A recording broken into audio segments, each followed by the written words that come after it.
updates. Good morning, Tobago. Wake up with Kandace and Denise. Let's go. It's a brand new morning. Rise up to a brand new dawning. As the passion start to rise, the energy fill the skies. I say thanks a favor to wake up and hear me neighbor. 60,000 people strong, and the vibes is never wrong. We are beauty, we are power. We are people in the sun. We are beaches, we are rivers. We are melanated ones. We special and there is no. Welcome to Good Morning Tobago on Tobago Updates, your source for current affairs in Tobago, Trinidad, and the region. With the perfect conversations to complement your morning routine, I am Kandace Jackson, and let's get started with the news in 90 seconds. The Tobago Council of the PNM, Ansel Dennis, promised supporters that the party is ready to rescue Tobago from the reigns of the Fally Augustine-led THA. He was speaking at a political meeting in Buku recently. According to Dennis, the party had enough time for introspection and evaluation following the 14-1 defeat at the December 2021 THA elections. Following that evaluation, Dennis stated that the Tobago Council of the PNM learned lessons and is now ready to better serve Tobagonians.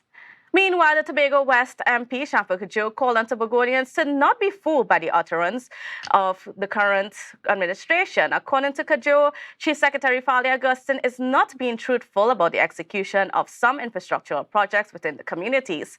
Pointing out a bridge project in Grandy Gully, Goodwood, Kajo said that the Self-Help Commission provided the funding to help with the construction in 2021, but accused the current administration of the THA of first delaying it and then mishandling it, which is now causing some problems for one resident. She said it was just one example of many to prove that Augustine and his team are failing to keep the promises made on the campaign trail. And finally, National Security Minister Fitzgerald Hines urged the media to make a greater effort in the sensitization of the public to the dangers of guns and drugs. He made a call while addressing reporters at a function yesterday. According to Hines, the media should do more than just report on crime and violence. Instead, they should disseminate information about the dangers of weapons. He said he would like to see the cooperation of media to not only highlight the risks of crime, but also what can be done by citizens to safeguard their communities and to aid the government's crime-fighting efforts. And that was the news in 90 seconds. Well, viewers, yes, we have a whole lot happening in the space, but I want to touch in with a little something that's been happening in Guyana. Recently, yesterday, you would have seen that we touched base with some of our colleagues across there with what was happening with that devastating fire at a secondary school. And, just a little updates. In case you were wondering, we're finding out that now the death toll, unfortunately, was 19 students at that school, 18 girls and one boy, and we're finding out that the initial findings of the fire report is that it might have been malicious. The fire might have been malicious, and it just makes the situation so much sadder and so much more heartbreaking. These are 19 families that are now in mourning. There's a lot more injuries at that school. So, our thoughts and prayers continue to be out with the people of Guyana at this point in time. Now, turning our focus to some conversations at hand, we are very privileged to have on set with us this morning the Minister of Public Utilities, Mr. Marvin Gonzales. Good morning and welcome to you. Good morning, and thank you very much for having me, and good morning to all your viewers and the people of Tobago and Trinidad and Tobago. And accompanying him, we also have Mr. Brian Williams from W.A.S.A, head of the Tobago Division of W.A.S.A. Good morning and welcome to you, sir. Pleasant good morning. Thank you for having us, and we hope that we have an informative interaction and it benefits the listeners. And you're saying this morning that we have the minister all decked out in W.A.S.A gear because something very special is going to be happening in Tobago today. So tell me about that first of all. So we have three important assignments during the course of today.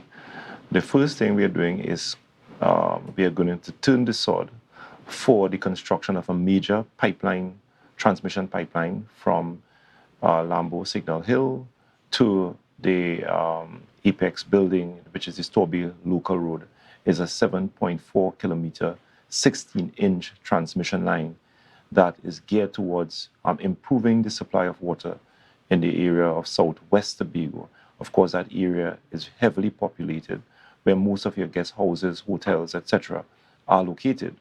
And especially in the peak season, the transient population are located in that particular area. It can grow to almost 90,000 persons over one weekend. And this is the area that we get a lot of complaints, especially during the dry season, because the water from the Colon water treatment plant would fall considerably as a result of dry season conditions. And those guest houses and the citizens who live there would experience quite critical shortage of water. So we are going to turn the sword for the construction of that major transmission line. We are also going to turn the sword for the start of the drilling of 2 or 3 new wells in the Bad Hill, St. Mary's area that is geared towards increasing the production of water for the people in that area as well as in southwest Tobago. So you have a transmission line that is going to be constructed. You have the drilling of a new or 2 new groundwater wells, which would increase the production of water that the new line will be able to transmit into those communities. And the last assignment we have is the commissioning of the desilting of the Hillsborough Dam. That project has been on the cards for over 15 or 20 years, right? It started sometime early last year or year before. It was impacted, unfortunately, on the incoming of COVID, where we had a lot of restrictions in the construction sector and what have you. But despite the COVID restrictions, we were able to complete the project 88 days ahead of schedule time. I want to stick a pin there because I need to disaggregate some of these projects and get into some details. Sure. Now, first of all, that the project that's supposed to service the new pipeline to service Southwest Tobago, does this mean that the residents, the guest houses, everybody on that side of the island, would they be experiencing 24-hour supply? And I'm going to ask Mr. Williams if he can explain a bit. All right. The challenge that we normally have in supplying the southwest of the EU is that it is supplied by the Colon water treatment plant. But as the dry season progresses, the flows fall off so that we are unable to abstract and supply in the required quantities. That challenge is exacerbated by the fact that we are limited in our ability to take water from neighboring areas who would be water rich, who would not have as adverse and who would not have been affected as adversely to get it into the system. What the pipeline does is that we have some wells along the highway, the Cloudnell wells, the wells that's opposite Pentecostal Light and Life, Color Hall, Bacalet, and this new well that we are about to, what are the new wells we are about to drill in Signal Hill, that will allow us to take water from that well's field and put it in the Kong Point on the Colon system from the end point. Because Colon normally sends it down Buku, Blackrock, and come back up to Storby local road. With this initiative, this pipeline, and in COVID, the water from the wells, allows us to take water and put it into the system where it is most needed, at the time it is most needed. So what it does, it improves the level of service and allows us to work towards the 24-hour system. So not yet 24 hours. So, okay, if it's not 24 hours, then how frequent? All right, let me see this then. Let me answer the question as asked. The organization is aiming towards, in the first instance, improving the level of service across the island and the country to a minimum of 24 hours a day, 3 days a week, in aggregate for everybody, and then climbing from there. Coupled with that is the intent and the expectation that these changes will be sustainable so that we ain't going backwards. So the initial intent is to ensure that the Sincere Street and Kane and those areas that would normally see trouble because of the distance from the transmission, the source, their supply will go up to minimum. We will exceed the mark is now at 24/3, ensuring that we guarantee a year-round 24/3 minimum supply, and we're going up and away from there. So I hope that speaks to. Well, let's sort of answer the questions. Is there sort of a timeline?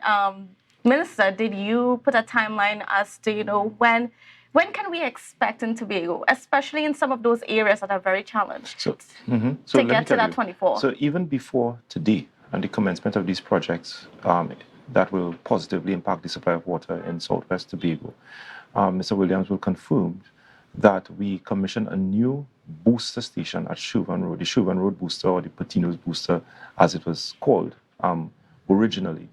And the commissioning of that booster would have already resulted in an improvement in the supply of water in the southwestern area of Tobago. Before that booster, the area was serviced by 24/1, getting water one day a week or 2 days a week. And with the commissioning of that booster, you have increased pressures and you have approximately 24/3 supply of water. These projects, the pipeline project in particular, is expected to be completed in 45 to 50 days. So we have a team of young engineers, trainee engineers that we deployed to ensure that you have proper project management, that the project is properly and professionally executed with less impact on the communities that we intend to see an improvement in their water supply. But of course, these things can have a little disruption in your traffic and other environmental issues. So these young engineers and the support services that we put in place will be to minimize the level of disruption, whilst we seek to complete this work in 45 to 50 days when that transmission line is expected to be completed. Once it is completed, in addition to the work that we have already done by the construction of that Chauvin Road booster, we also propose to undertake major upgrade work to the Colon water treatment plant to increase productivity there.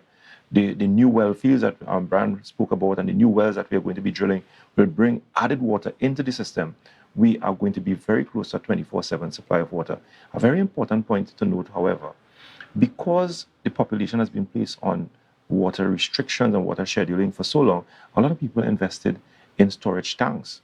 And so whilst you may not be getting water flowing through your distribution system from W.A.S.A 24/7, when people get their water, if it's 2 days a week, 3 days a week, or 4 days a week, most of the water is not really consumed at the point in time.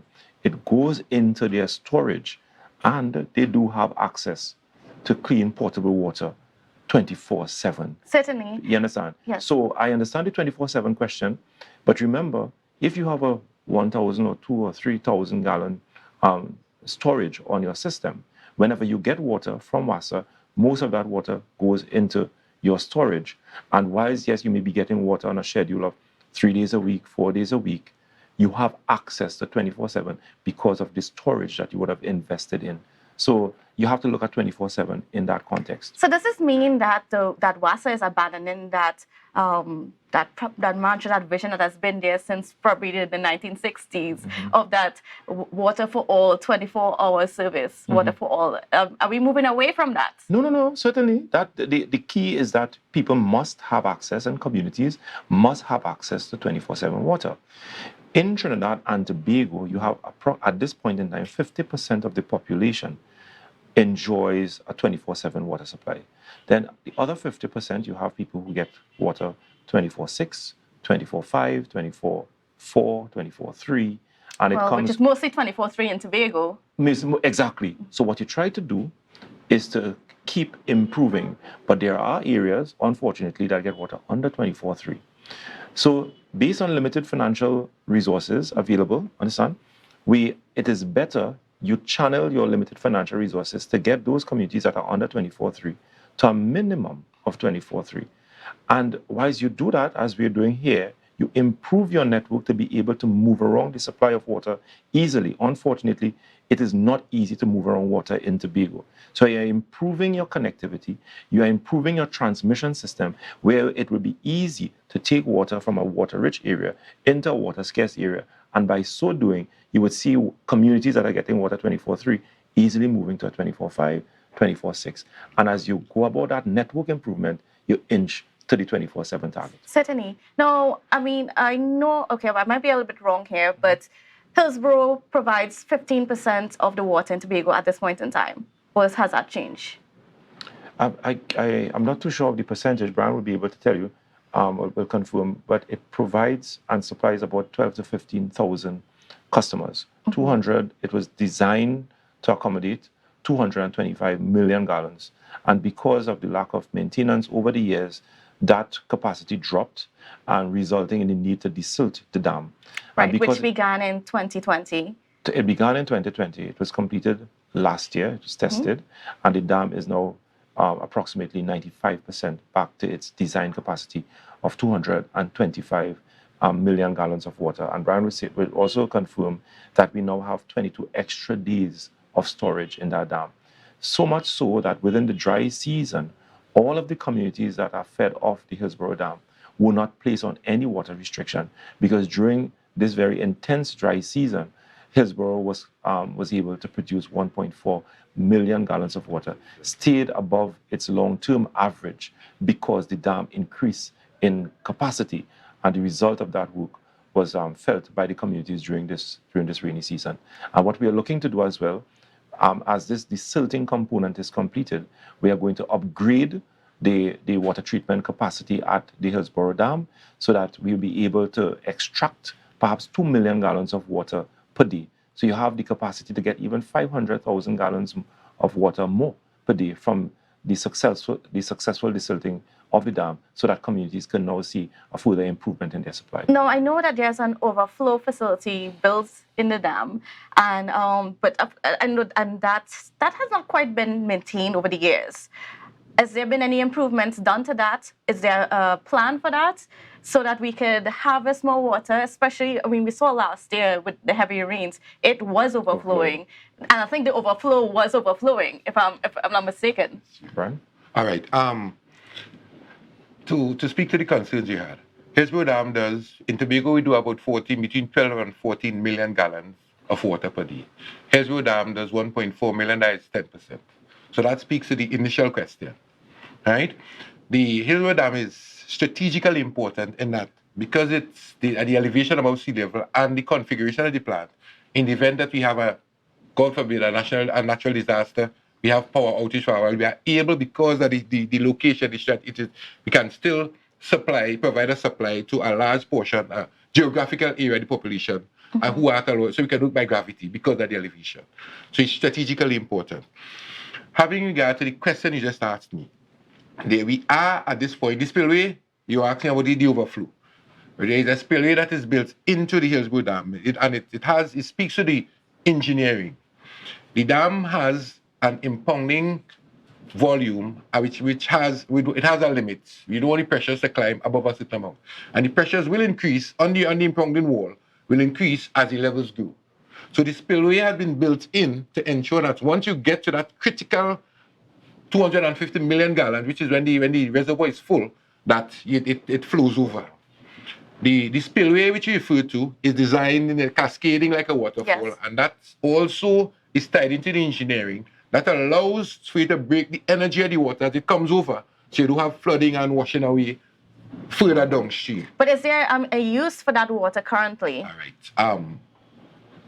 There is at present, to answer your first question before I move to this one, there is a contract has been developed, and with respect to strengthening doing some work on the spillway and retaining it to its original beauty, because it really does look lovely. It is functional, and we have explored the options of impounding more water, but the challenges are, as I started by saying, the pressures, the stresses on the impounding reservoir. If you attempt to impound more water than you do at this point, you run the risk of the dam breaking.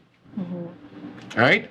But let me just say this: the water that escapes during the rainy season that passes over the top, we have a small plant at Green Hill, which within the minister will get into the community, the CWIP program, where we have earmarked a small project to improve the Green Hill intake. Well, you're familiar with it. This where Warner's Quarry is there. There's a little intake at Green Hill, and we capture water that goes past the Hillsborough Dam. We capture that water down there. Deal with Mount St. George and Scarborough, those areas. We have underground 220,000 impure gallon storage. We capture that same water, put inside there, and we Mount St. George, John Dial. So we do have processes in place to ensure that what goes past the spillway, as you asked, is captured and put to good and proper use. All right. Now, I mean, I kind of want to move away from that part for a little bit, because we have to tackle the issue of, the way how W.A.S.A operates within our road system. And I know you've gotten this question many times, but Minister, what real action are you putting in place to ensure that when W.A.S.A goes through these roads, they are not workmen against asphalt? Well, first, let me tell you, we do not have utility corridors or much utility corridors. We are inheritance of our past colonial days, where most of our utilities are placed below our road surface, unfortunately. All utility companies around the world, they grapple with aging infrastructure and leaks, etc. Breakage, earth movements, all of these things contribute to your infrastructure being compromised from one time or the other. What we have started to do over the years, especially over the last 2 years, is to identify those high leakage lines for replacement. And over the last 2 years, we have replaced a number of high leakage lines across the country, because the data will show the lines that are prone to leakage. Some of those lines are underground for over 70 years, 80 years. This case maybe it certainly doesn't make any sense to continue to repair them, because they will not guarantee to stay up because of their age. And the holes continue to be redug. Exactly. And then people are going to be aggravated, and they will complain about W.A.S.A, movements against asphalt, and all of these things. So it's a multi-pronged approach. We have to remove those aging infrastructure and those lines that are high leakage. Once you do that, you deploy technology to manage pressures, because a main contributing factor to leaks on your distribution and transmission system is that amount of pressure that you apply in those lines. Those lines certainly cannot, a lot of those lines, because of their age, certainly cannot accommodate the amount of pressure that you put into them to get water to sometimes the highest elevations. So we are investing in technology to manage pressures. We have already started deploying data loggers to monitor your pressures, make sure that your pressures stay within certain confined limits so that it will not cause any breakage on your system. And as we improve the supply of water across the board and reduce water scheduling, most of the lines will be charged. So you will not have a situation in many instances where lines have to go dry because of water scheduling, and then it has to be recharged again with a lot of pressures and air. All of these things, hammering and all of these things, they contribute to high leakage. So it's a multi-pronged approach. Removal of your aging infrastructure, deployment of technology to manage your pressures, increase water production so that your lines will be fully charged. And once that is done, you have less incidents of leaks on your system. We have already eradicated the backlog of leaks. I'm happy to tell you that. And because of the collaboration that we are now having with some of our partners in the private sector that has access. And this is for Tobago, right? That is Tobago and Trinidad. Okay. In Tobago, fortunately, W.A.S.A has a very good relationship with the Tobago House of Assembly. I think the Tobago House of Assembly has its own quarry, and they have access to some of the asphalt. Unlike in Trinidad, W.A.S.A in Trinidad does not own an asphalt plant, and it's very difficult to get the asphalt at the appropriate time to do expeditious road restoration after leaks are repaired. And that is the reason why we had a backlog of outstanding road restoration for years. We have reduced the backlog. What we did, we entered into a strategic collaboration with some of our partners in the private sector that have access to asphalt plant.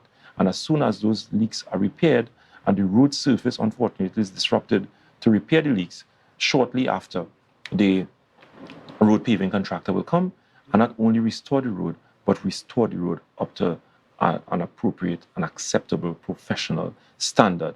What we are aiming to do right now. But is it to the standard of what the road was before? Because so many times we see, the road, it may not be 100% perfect, but it was fine. People didn't have any major problems. But then here comes W.A.S.A along. Every time when you see the outlines on the road, you're like, oh, brother. Especially when it's those roads going up to the countryside, the Windward Road, the North Side Road, because of those are around corners and so on. And it makes it very difficult for the traveling public. Yeah. And it remains in that state for quite a long time. Right. And you have to deal with this from a holistic perspective, I'm telling you. It's being tackled at every level. We have seen a lot of improvements over the last year or so. But we intend to ensure that once a leak is repaired on the road ought to be properly restored within a 24 to 48-hour period. What do you have in place to ensure that the contractor matches the quality of the road repair with what existed before? Good question. So what we are doing is ensuring that the contractor is an approved contractor with the Ministry of Works and Transport. It's a contractor that has the material, that has the capacity, the technology, the equipment to undertake. And of course, you would have the necessary quality controls inside of W.A.S.A to ensure that all of the leaks and all of the restoration are done up to the appropriate standard. If it is not done, then the contractor is going to be removed from the list of contractors that are approved to conduct road restoration. Now, Mr. Williams, has that been happening? Well, our situation in Tobago is slightly different. We have an advantage. And the advantage for us in Tobago is that the THE, who is the expert, like those are the road people, they have the responsibility for repair. Right? We're in the process of sorting an MOA. So in terms of the quality of the final product, our business is providing the water. We do inconvenience the public when the road is disrupted, but it is our belief that the THE, who are the agents of road repair and construction and things, they will be in the best position to speak to repairs within the confines of quality as set out by their standards. So it's like they are doing their exam in terms of, so they're marking their own book based on their own exams, because the standards that have last set would be the standards that they would be using to do our road restoration, to do their road restoration and their paving. That will be applied to the leaks and the breaks, the consequences of getting repaired in terms of having the road resurfaced by the THE, who are also the agents for the road construction. So that helps us in Tobago. It's an advantage that we have in the larger scheme of things. I hope that speaks to.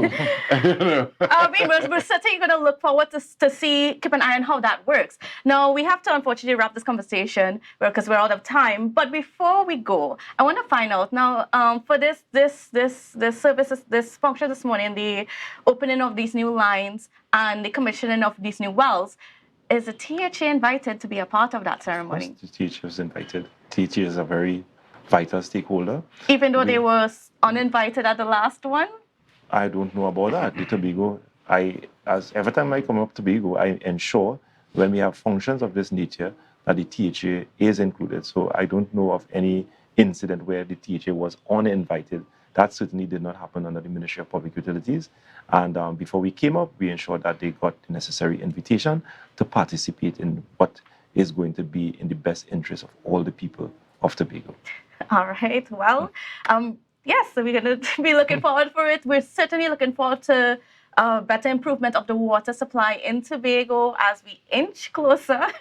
24/7. We inch closer to that 24/7 water supply. I'll tell you this, Tobago is in a very fortunate place, and they have seen and continue to see the improvements and the investment that the government of Trinidad and Tobago has made on the island. And I can tell you that based on the results that we have seen so far, Tobago will become a model area that ought to be replicated in other parts of Trinidad and Tobago. And that thanks for Brian and the team of hardworking men and women in the Water and Sewage Authority for the work that they have done over the last 2 years. Certainly. Now, Minister, it was such a privilege to have you on this morning. I hope that this is not the last. I hope that we could see you many more times here on So in set with 50 us. days after, I'll be back up to commission the new transmission line as well as the new wells that we're going to start drilling today. Great. Certainly looking forward. And Mr. Williams, you're no stranger to us here. So thank you for being on with us and for giving us some perspective on what's been happening and some updates with our water supply. Thank you very much. Thank you for having us. All right, viewers. Well, that's it for this segment, but please don't go anywhere because we have a lot more coming up for you after the break. The